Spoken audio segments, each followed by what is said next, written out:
Ya, halo pemirsa, langsung dari studio IDX Channel Jakarta, saya Prasetyo Wibowo kembali hadir dalam Market Review, program yang akan mengupas isu-isu penggerak ekonomi Indonesia. Dan kali ini kita akan membahas sektor UMKM, di mana kita akan melihat sejauh mana potensinya pelaku UMKM menjadi perusahaan tercatat di pasar modal Indonesia. Langsung saja kita mulai Market Review selengkapnya.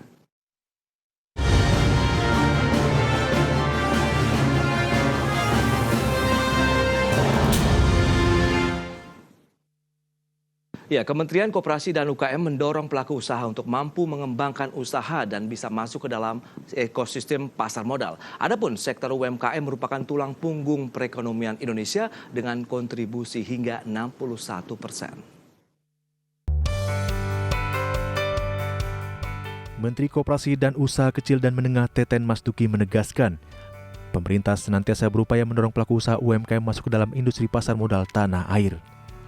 Langkah tersebut dilakukan melalui berbagai kebijakan, hingga kemudahan akses pendanaan dalam meningkatkan bisnis UMKM agar dapat naik kelas.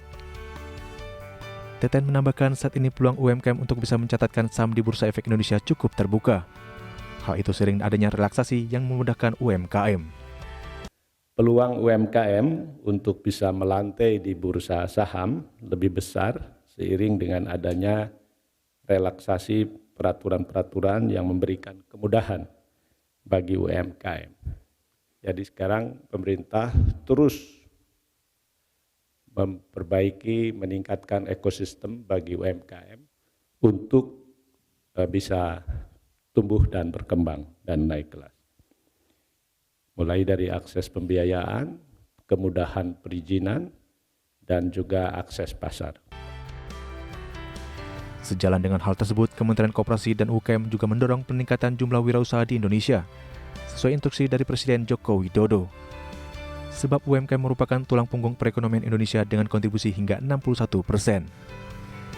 Teten menyebut Bank Dunia pun sudah mengingatkan agar Indonesia dapat meningkatkan kualitas lapangan kerja, yang saat ini mayoritas disediakan oleh sektor usaha mikro. Sehingga kedepannya sektor usaha UMKM harus memiliki tata kelola bisnis yang baik, dan bisa naik kelas dengan melantai di Bursa Efek Indonesia. Dari Jakarta, Tim Liputan IDX Channel.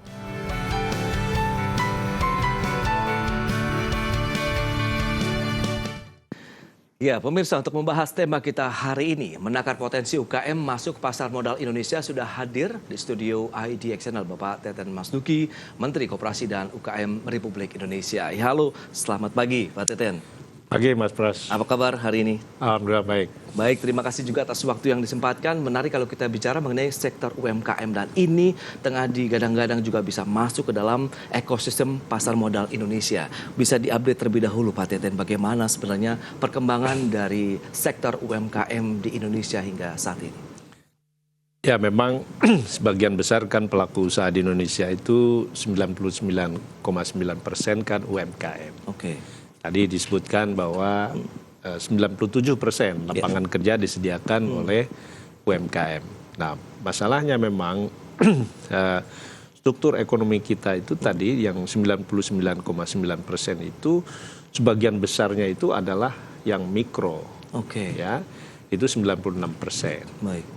Nah, ini yang saya kira kita punya masalah di mana di tengah ini hollow ya di dalam struktur ekonomi kita, sehingga lapangan kerja akhirnya disediakan oleh yang mikro ini, sehingga kita punya masalah dengan kualitas lapangan kerja dan tentu pendapatan.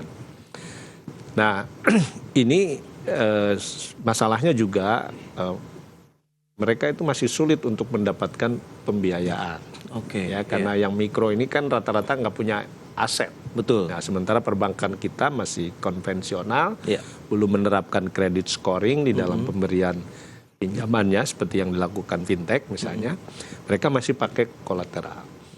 Nah, bagian besar UMKM kita nggak punya aset. Betul. Nah, sehingga ada hambatan di situ. Sehingga kita ingin ini semakin banyak lah UMKM yang listing di bursa untuk bisa mendapatkan alternatif pembiayaan. Ya. Nah, saat ini kan baru 33 sejak dibuka papan akselerasi tahun 2021. Cukup bagus lah.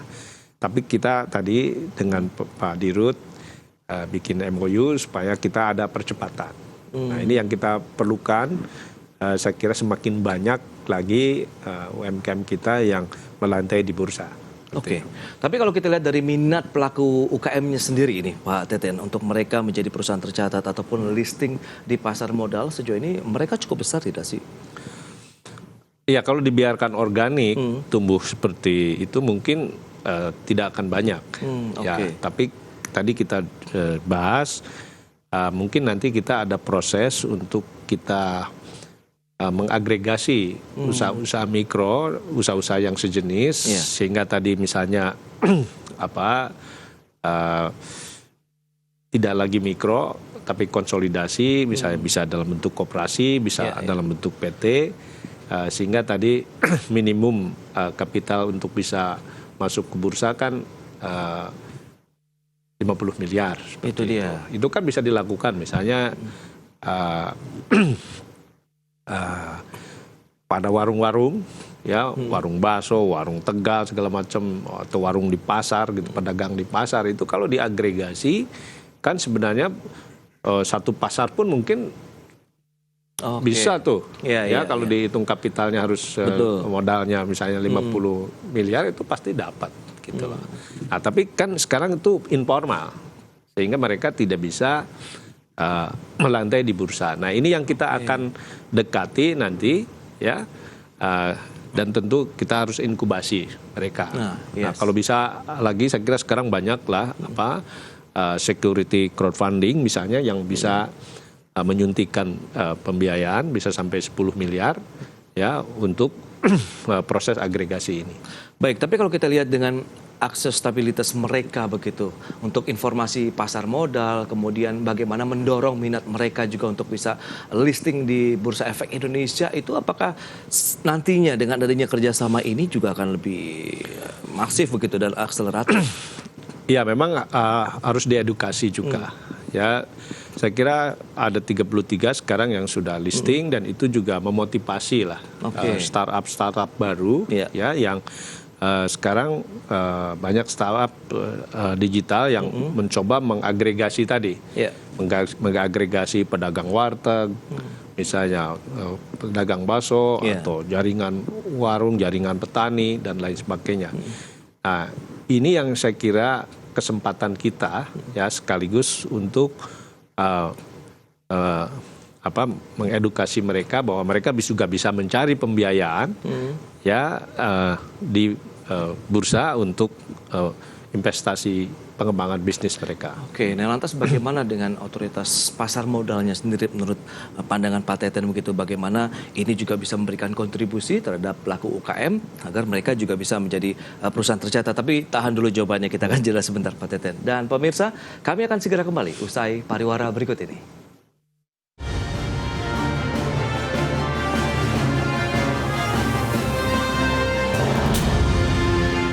Ya, terima kasih Anda masih bergabung bersama kami dalam Market Review. Dan berikut ini kami sampaikan sejumlah data untuk Anda, infografi terkait dengan data-data UMKM di Indonesia.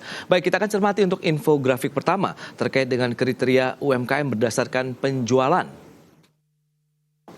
Ya, data selengkapnya bisa Anda saksikan di layar televisi Anda. Untuk kategori usaha mikro, kecil, dan menengah. Adapun penjualan minimal per tahunnya untuk mikro itu sekitar Rp0 dengan penjualan maksimalnya Rp2 miliar per tahun. Sementara untuk kategori usaha kecil 2 miliar sampai dengan 15 miliar rupiah. Adapun untuk kategori usaha menengah 15 miliar rupiah sampai dengan 50 miliar rupiah. Itu dia untuk kriteria UMKM berdasarkan penjualan. Berikutnya, jumlah UMKM berdasarkan pelaku usaha. Kita akan cermati seperti apa. Gen X ini ada 45 ribuan pemirsa yang menjadi pelaku UMKM. Milenial sendiri di posisi 34.361 pelaku. Baby Boomersnya 16.239 pelaku dan Pre-Boomers 2.400-an. Gen Z 1.600-an dan Post Gen Z-nya di 120 pelaku UMKM berdasarkan usia pelaku ya. Selanjutnya ada 6 tantangan UMKM di era digital tahun 2023 itu apa saja? Yang pertama adalah mempertahankan usaha dan ekspansi bisnis, meningkatkan kualitas sumber daya manusia, menguatkan budaya perusahaan, pemanfaatan teknologi dan inovasi, pendanaan dan pembiayaan, serta kebijakan pemerintah seperti pajak, suku bunga, dan lain sebagainya. Baik, kita akan lanjutkan kembali perbincangan bersama dengan Bapak Teten Mas Duki, Menteri Koperasi dan UKM Republik Indonesia.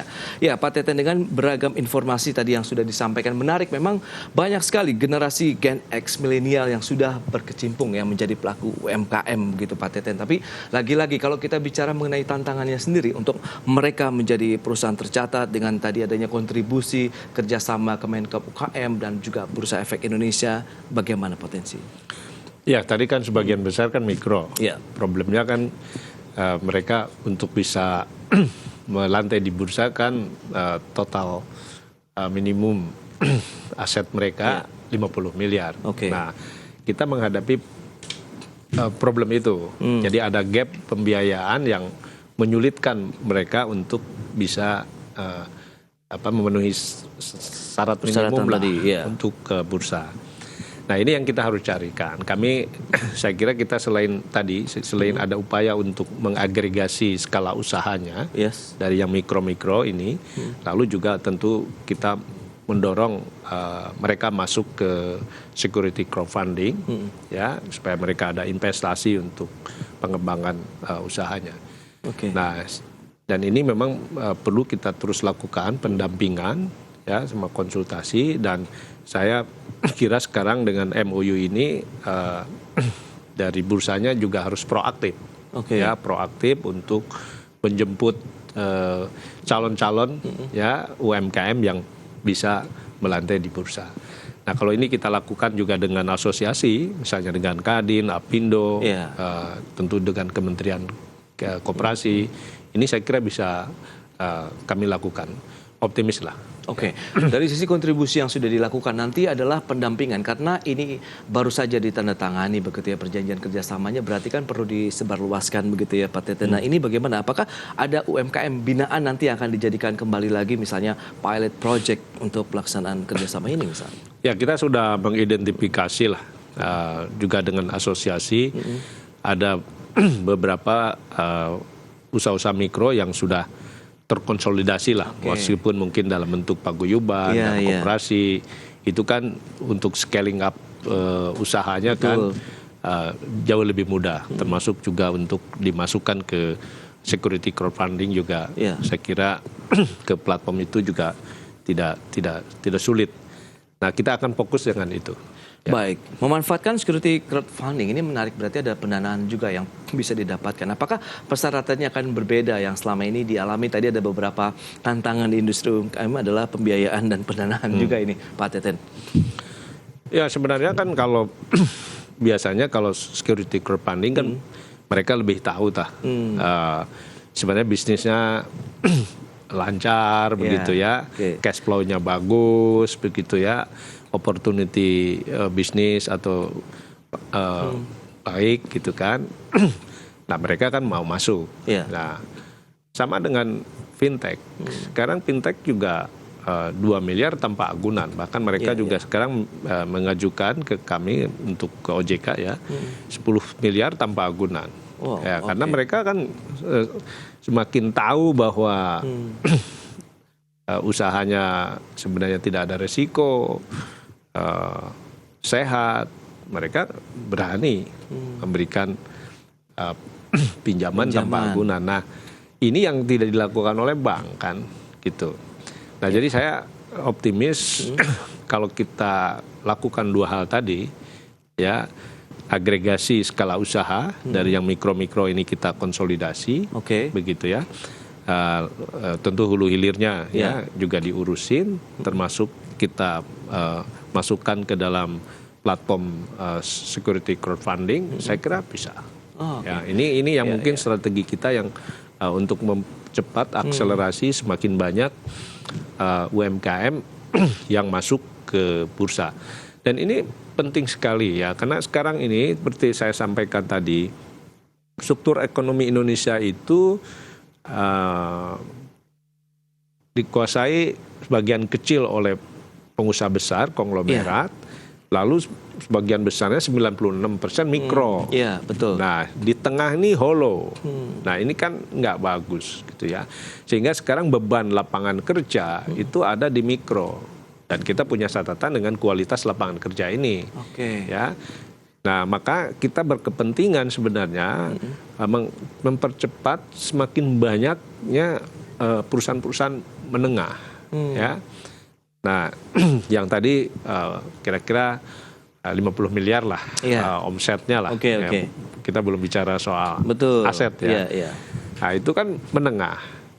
Nah, makanya dengan dua pendekatan tadi sehingga semakin banyak yang masuk ke lantai bursa. Iya. Nah, ini kan saya kira akan memperbaiki struktur ekonomi kita yang tadi terlalu berat di yang mikro. Baik Pak Teten, tapi kalau kita lihat dengan mekanisme yang bisa dibangun begitu, biasanya kan ada kemitraan perusahaan besar untuk merangkul perusahaan mikro ini. Jadi benar-benar mereka juga dalam proses pengawasan dan pembinaan dari perusahaan-perusahaan besar. Sehingga ini akankah menjadi salah satu shortcut yang bisa dilakukan Pak Teten? Ya, itu memang strategi kita yang lain. Saat ini kan UMKM kita banyak yang bersifat usaha mandiri, terutama yang mikro yang juga bersifat ekonomi subsisten. Ekonomi subsisten itu yang memang nggak punya mindset untuk didorong naik kelas. Dan faktanya UMKM kita yang sudah terhubung ke rantai pasok ke industri itu baru 7%. Jadi ini masih sangat rendah. Nah, ini yang kita sekarang sedang menyiapkan ekosistemnya. Sebenarnya insentifnya sudah banyak ya. Betul. Kalau misalnya usaha besar seperti industri otomotif misalnya supply komponennya dari pelaku UMKM. Jadi sudah banyak insentif pajak, ya, insentif R&D yang bisa dikomersialisasinya oleh para UMKM itu bisa, tapi belum jalan. Itu dia, berarti memang fundamentalnya dulu, dasarnya dulu disiapkan ya untuk usaha mikro ini supaya mereka bisa naik kelas, memiliki aset yang juga bertambah dengan proses pendampingan dan juga pembinaan yang akan dilakukan oleh Kementerian Koperasi UKM dan tentunya juga dengan stakeholder lainnya. Nah, strateginya seperti apa next-nya nih sehingga nanti akan banyak lagi pelaku-pelaku UMKM yang melantai di Bursa Efek Indonesia. Kita bahas di segmen berikutnya dan kita akan jeda terlebih dahulu.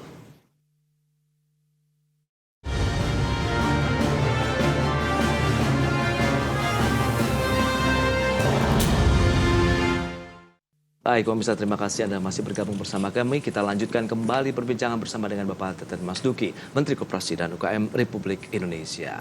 Baik, Pak Teten, ini menarik kalau kita bicara mengenai ekosistem. Supaya pelaku mikro ini benar-benar memiliki satu peluang usaha yang lebih terjamin lah bisa dikatakan karena keterlibatan dalam ekosistem perusahaan-perusahaan besar juga. Nah, ini langkah-langkah dan strategi apa saja yang sudah diterapkan Kemenkop selama ini? Ya, kita memang ingin mendorong para pelaku UMKM, terutama yang mikro dan kecil itu tidak berusaha mandiri, ya, tapi menjadi bagian dari industrialisasi, menjadi bagian dari rantai pasok industri. Karena ini penting, ya sekecil apapun usaha kita harus setting menjadi bagian dari industri. Kalau enggak nanti industri dan UMKM-nya itu tidak terhubung seperti sekarang. Akibatnya apa? Akibatnya tadi pembiayaan juga menjadi sulit, ya disalurkan kepada pelaku UMKM, ya karena mereka potensi NPL-nya tinggi lah, karena kita di angkanya baru 7%. Nah, ini yang kita sedang lakukan. Banyak yang inisiatif yang sudah kita lakukan selain insentif pajak bagi usaha besar yang bermitra dengan usaha kecil. Di sisi lain juga tadi kita juga mengembangkan seperti KUR cluster, ya yang bisa satu pelaku usaha bisa mendapatkan kredit sampai 500 juta bagi UMKM yang sudah menjadi bagian dari klaster industri.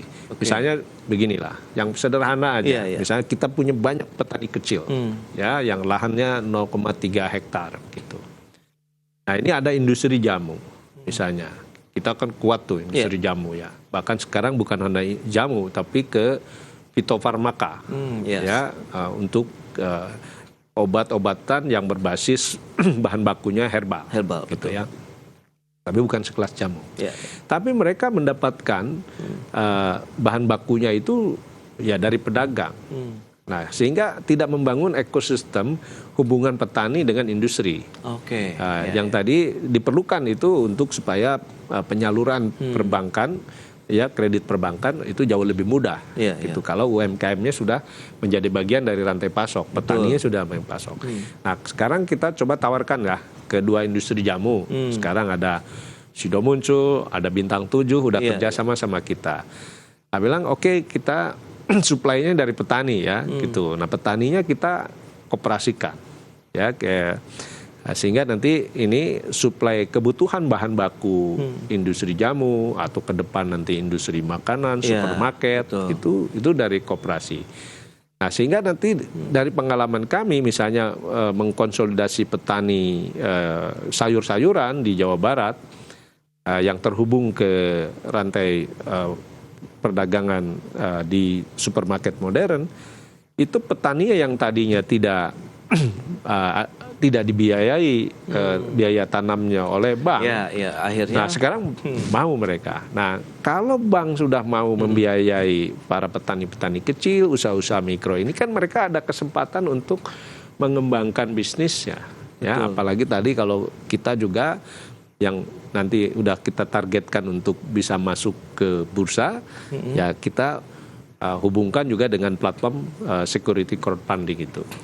Nah, itu saya kira yang menurut saya opportunity itu yang selama ini kurang digarap. Nah, karena itu saya senang sekali hari ini kita ada MOU dengan bursa, ya supaya nanti kita proaktif lah.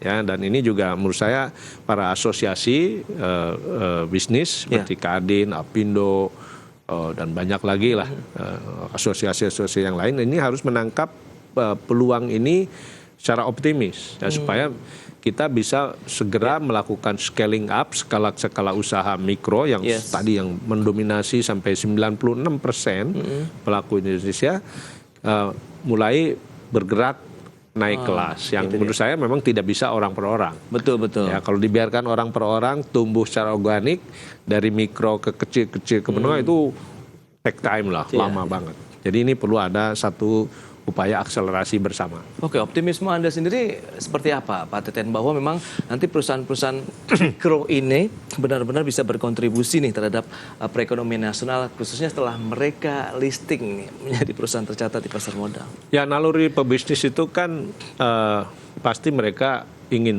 tumbuh, ya dari mikro ke kecil, menengah, ya. Sehingga saya kira kalau nanti dengan proses inkubasi, edukasi, konsultasi ke mereka dan kita tadi gandengkan dengan platform security crowdfunding, ya, lalu juga dengan pembiayaan core cluster yang sudah terhubung ke rantai pasok, gitu. Saya kira mereka akan semakin bersemangat lah, ya, untuk segera mendorong usaha mereka naik kelas. Ya. Itu dia yang paling utama. Adakah kebijakan juga nanti insentif lagi-lagi nih akan diberikan kepada pelaku UMKM, meskipun Anda katakan sebenarnya sudah cukup banyak ya banjir insentif lah yang diberikan pemerintah ya terhadap pelaku UMKM ini? Sekarang kita kan insentifnya bukan tadi dari si pajak, dari kemudahan usaha. Sekarang ini termasuk juga ada kebijakan afirmasi pemerintah, di mana pemerintah sekarang belanja 40% dari APBN untuk memberi produk lokal, produk UMKM. Nah, ini kan salah satu juga untuk memberikan jaminan kepada perbankan, misalnya kepada lembaga pembiayaan. Pasti loh, kalau kalian bantu nggak akan macet lah, gitu, karena pemerintah ada kepastian membeli, ya. Seperti sekarang misalnya itu direspon oleh teman-teman fintech sangat luar biasa. Nah, mereka yang sekarang kan baru 2 miliar lah tanpa agunan, ya, karena mereka pakai teknologi, mereka tahu percis, cash flow usahanya lancar, mereka berani, ya. Nah, ini yang saya ingin bank juga harusnya meniru, gitu loh. Itu dia. Mereka harusnya juga melakukan credit scoring pakai teknologi sehingga mereka tahu percis sebenarnya calon nasabahnya ini sehat, gitu. Ya, kita juga dari UMKM terus mendorong UMKM kita minimum pencatatan transaksi keuangannya juga sudah pakai aplikasi digital. Oke. Sehingga nanti kalau bank menerapkan kredit scoring itu dapatlah gampang. Ketemu ya, gitu. sudah ya. Datanya karena track record digital Ya. mengenai cash flow-nya juga atau kesehatan usahanya juga bisa gampang. Betul. Nah itu juga saya kira akan mempercepat ini. Tapi tadi belanja pemerintah juga itu kan untuk memastikan bahwa ini, sehingga fintech tadi yang tadi hanya 2 miliar, sekarang mereka sudah datang ke saya, Pak Teten bantu supaya ada kebijakan dari OJK-nya, boleh kami memberikan pinjaman 10 miliar tanpa agunan untuk para UMKM yang menjadi vendor pengadaan pemerintah. Oh, oke, Ya. oke. Nah ini kan bagus begitu. Iya, iya, Nah iya. yang seperti ini yang menurut saya ini kan ekosistem yang sedang kita bangun. Ya, betul. tapi juga memang ini asosiasi bisnisnya juga memang perlu lebih serius gitu ya. Iya, iya. Bagaimana mereka menginkubasi anggota-anggota ya para pengusahanya ya. Bagaimana juga mereka sistem keuangannya juga rapi gitu ya, Betul. kredibel gitu. Jadi harus dilakukan juga governance ya, Ya. tata kelola di corporate governance-nya ya Dari UMKM-nya ya. Ya. Itu dia.